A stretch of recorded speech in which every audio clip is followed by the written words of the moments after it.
Hello guys, welcome back to Tech Tricks tutorial, and today we're gonna show you how to make flag in Infinite Craft.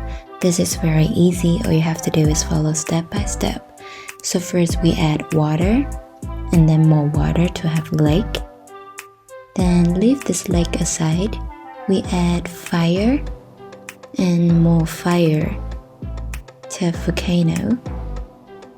Then we add this volcano to the lake to have island, and then we add more island to have continent.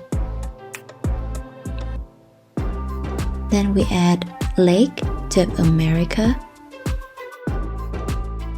and then we add earth to have USA, and then add fire to have flag. I hope this video is helpful for you. Thank you for watching, and I'll see you in the next one.